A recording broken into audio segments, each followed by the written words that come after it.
Welcome. This week we're going to do Parshas Vayechi. So the Parsha starts when Yaakov is nearing the end of his life, and he calls Yosef, and he asks him to do Chesed ve'emes, al no tikbreini b'Mitzrayim. He asked him to take him to Mars Machpelah, and he said, Yishovali v'Yishovaloi.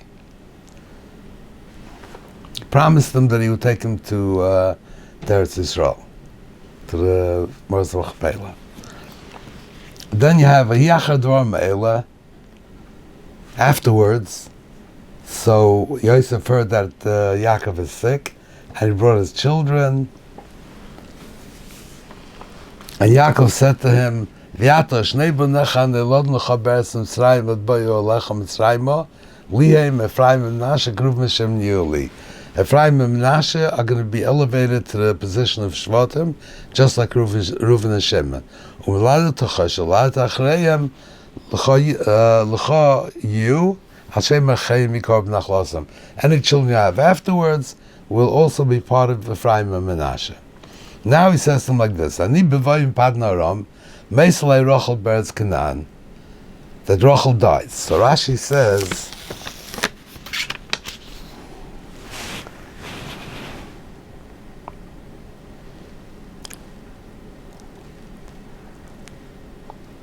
I'm matriach on you to take me to Eretz Canaan. I didn't do that with your mother, and I know, he says,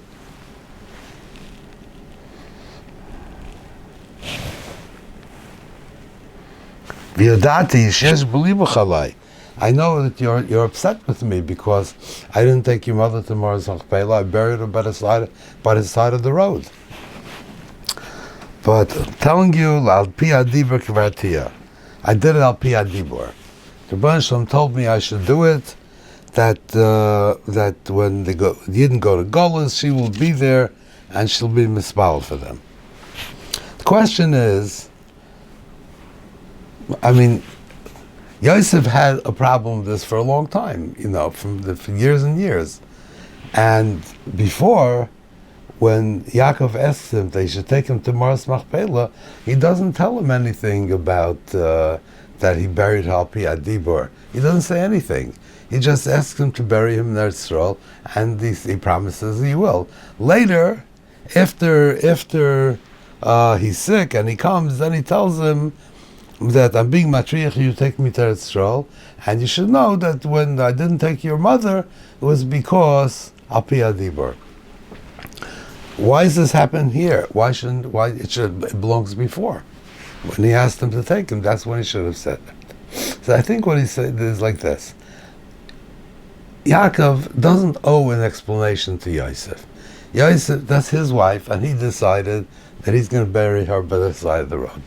Yosef is upset about it. He doesn't owe him an explanation. Yosef didn't ask him. Yaakov sensed it, but he didn't ask him, and Yaakov didn't tell him anything. So why did he tell him now? Because at this point, before, Yosef has no claim to know. Why? Why does Yaakov have to tell him? Why does he have to give an account of himself to Yosef? He does what he believes is right. But over here, what happened is that he told him that I'm elevating Ephraim and Menashe to be like Reuven and Shimon, and any other children you will have. I don't think he had any more children, but any more children you will have will belong to Ephraim and Menashe. So what he did was, he demoted Yosef. Yosef was no longer a Shevet.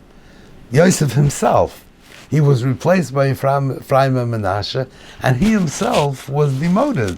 He was no longer part of the Shvatim. So that's why any other children he has don't belong to Shevet Yosef. They belong either to Shevet Ephraim or Shevet Menashe, because Yosef himself was demoted. This is something that Yosef has a right to demand an explanation. Why are you demoting me? Why? I mean, I was a Shevet, I was one of the Shvatim, and now I'm not. Why?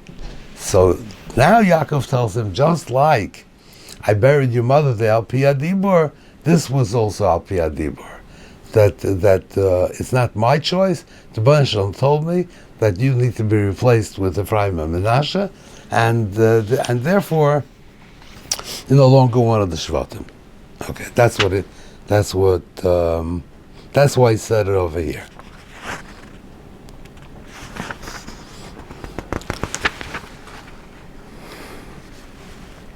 So we come to the brachas. So the question is, why did he wait till now? He criticized Reuven very sharply. Why did he wait till now? So Rashi explains this in the beginning of the Dvarim. He says, "Ein machichen es adam ela samach lemisa," that Moshe gave Musar at the end of his life. Dvarim, the Sefer Dvarim is a Sefer of Musar, and he gave that at the end of his life, and he learned from Yaakov. Yaakov gave Musar at the end of his life. Why? Because he thought that if he gives him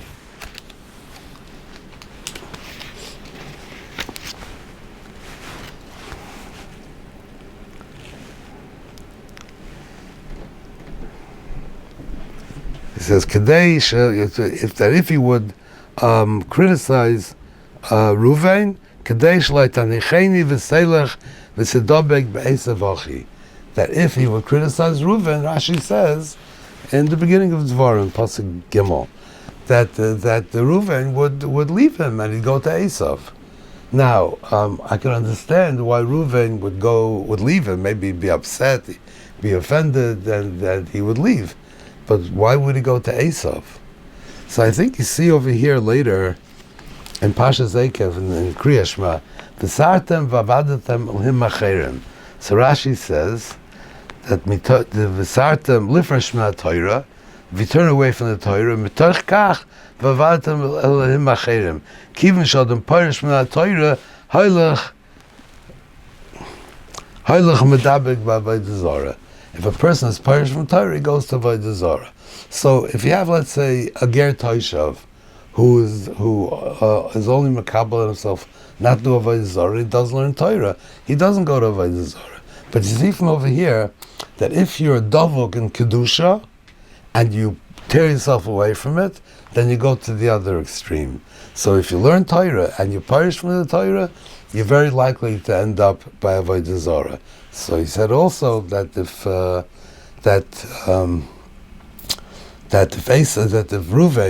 Yaakov would criticize Reuven, then he would leave Yaakov, he'd perish for Yaakov, who's the Makar of Kedusha, and then he'd go all the way to Esau.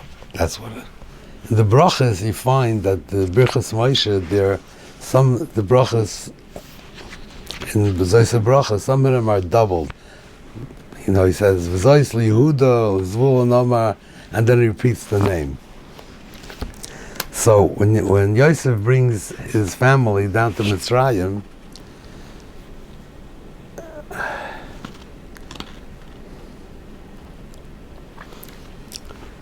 so Paro says to him, "V'yom Paro Yosef Lemar, Avicha v'achecha bo elecha." Your father and your brothers have come to you. What does this mean? I mean, he knows, it's obvious. They're here, they came. What is he telling him? So the Ramban asks this question, and he says that it's just the Knisas Dvarim, it's just a way of opening the conversation. Oh, your family has come to you, okay, they can go to Eretz Mitzrayim, go to Goshen, but it's really not saying anything. But perhaps could say differently. He says like this, when Pari finds out, he says, "Amar lachecha, k'hu es avichem v'esbeteichem v'boyu elai." Take your father and your households and come to me, and I'll give you the best land there in Mitzrayim. You come, v'boyu elai, you'll come to me. But when they came down, so Yosef says, he didn't put all the brothers in front of him, only 5. Which ones? Rashi says, the ones that the names are not doubled in Zaysa Bracha, because those are the weaker ones. So Parai wanted Anshe Mulchama. He wanted people who are going to be officers and generals. So you come there, the ones that are, I don't know exactly what what chaloshim means, weak. I don't think it means weak in body, because why would Moshe speak about the weakness hundreds of years later? So it probably means like in character, So those that are doubled, those are strong characters, and they're reminded that they have a tradition of strong characters. So he put the ones that are weak, and Paris said, what do you do? He says, we're shepherds, So Paris said to Yosef, Yosef Lemar, Avicha v'achecha bo elecha. They came for you, they didn't come for me. In the beginning he said to him, take Chus Avichem Esbetechem Boyo Eloi, come to me, because I want to make use of them. But now, after this whole Yosef's stratagem of taking the weaker ones and presenting themselves as poor shepherds, then he says, okay, I see, they didn't come for me, they came for you. All right. Now, at the end of Vayechi,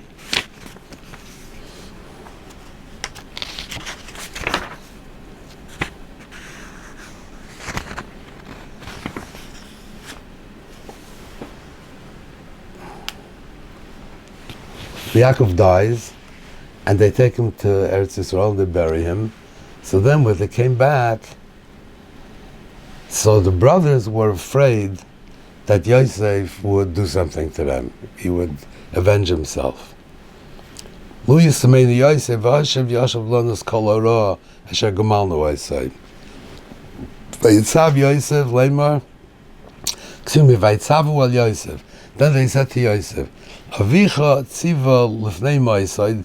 So they said what Yaakov had told them before he died, but it wasn't true. Rashi says they made it up because they were afraid. Kai Samrli Yosef. This is what you should tell Yosef. Ona sona pesha checha v'chatosam kirog malucha. Forgive them the avera that they did because they did bad to you. Vata sona. That's what they're quoting Yaakov. This is what Yaakov said.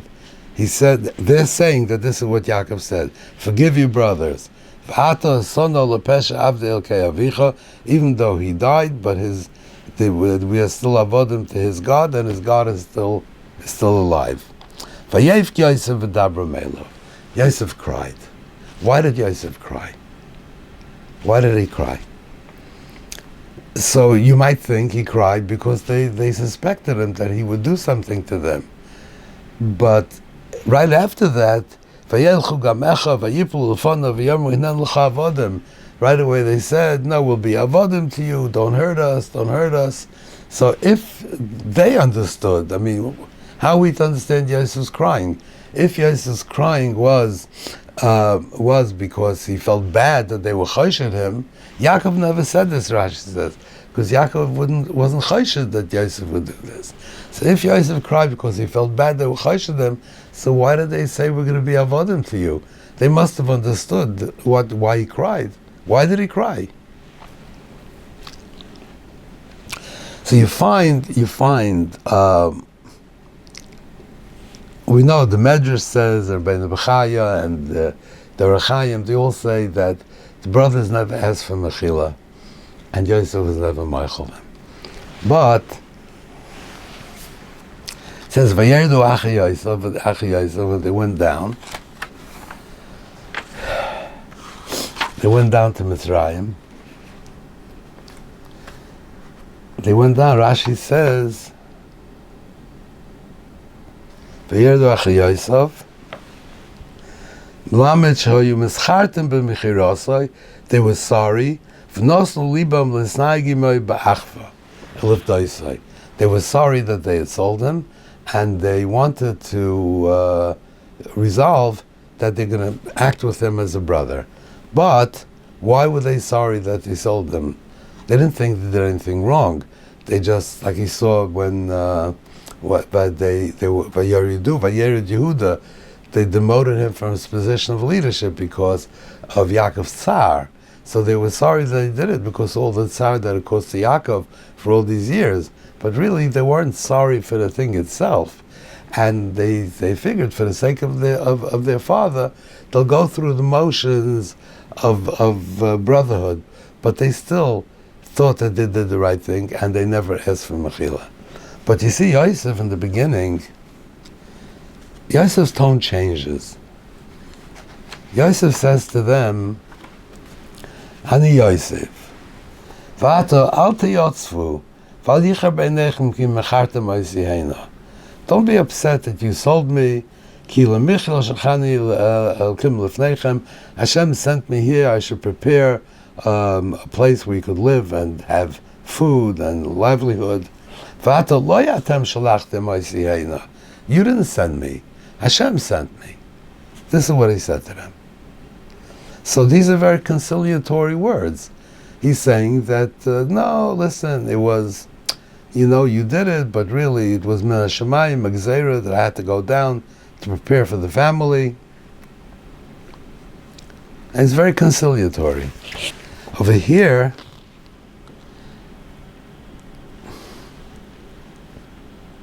so Yosef says to them, Al tiro, don't be afraid. Ki atachas elokim ani. Am I in the place of God? In other words, he's saying that really, I should, punish you. I should avenge myself on you, but I can't. Atachas elokim ani.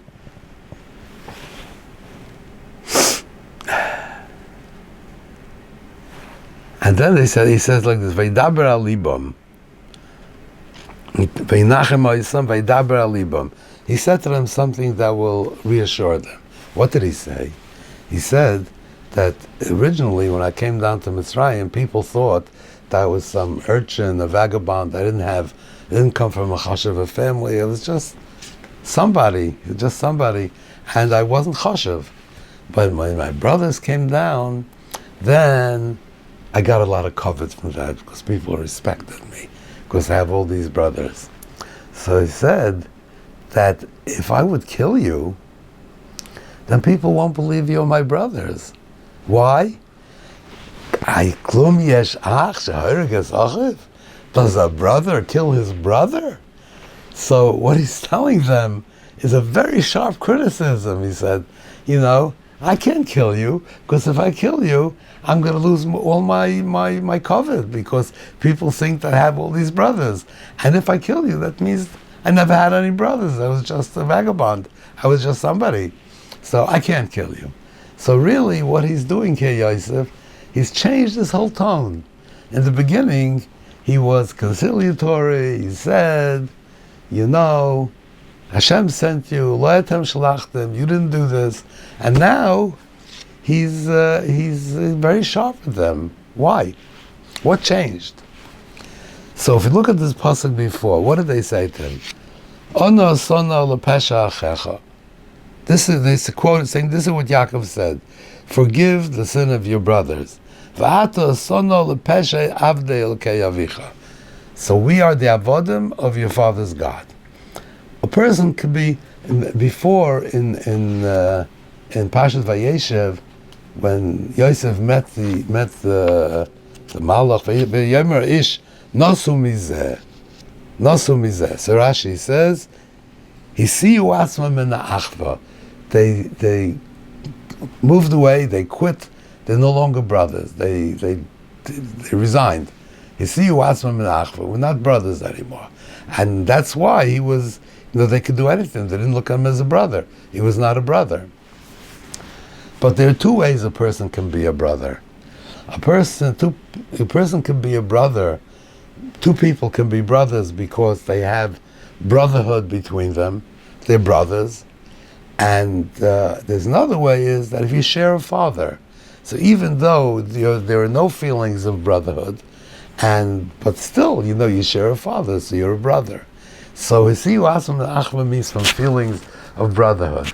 They moved away from any feelings of brotherhood from him. But they still were brothers because of Yaakov. They had a common father. So they said like this.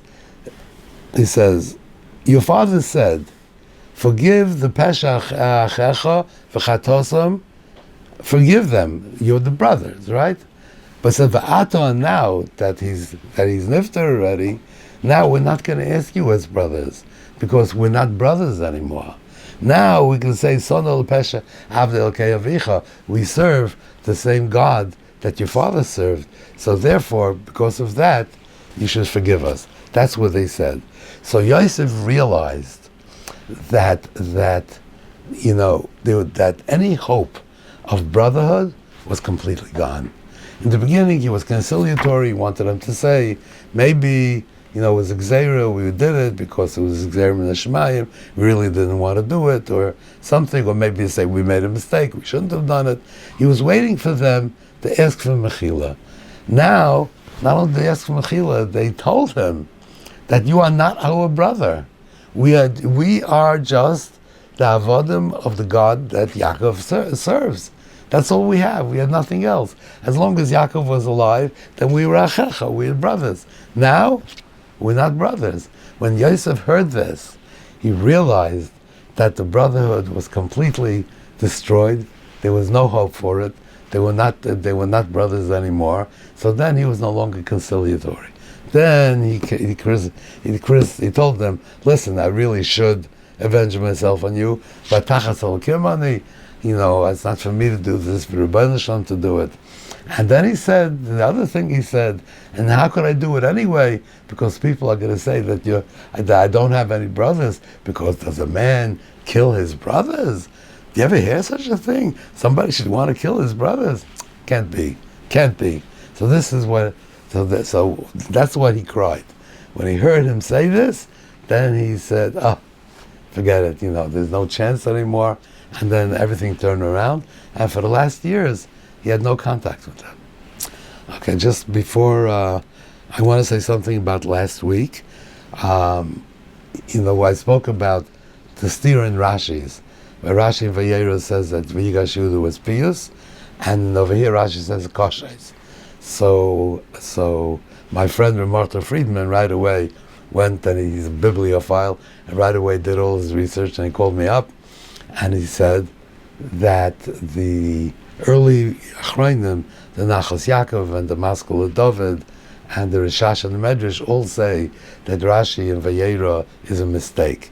And it has to be, you have to be Magia, you have to change it, because it doesn't work. But recently, the Sefer Rashi HaSholem Ariel, when they did all the research, went back to old Fusim and original manuscripts, it's not a mistake. And what Rashi says over there, that is pious, Rashi says over there that is pious, it's Mefurish and Tanchum Yoshan. The Medrash Tanchum Yoshan, that's where it is. So this is Dshtara in Rashi's. So I wanted to say that Yehuda had two gishas.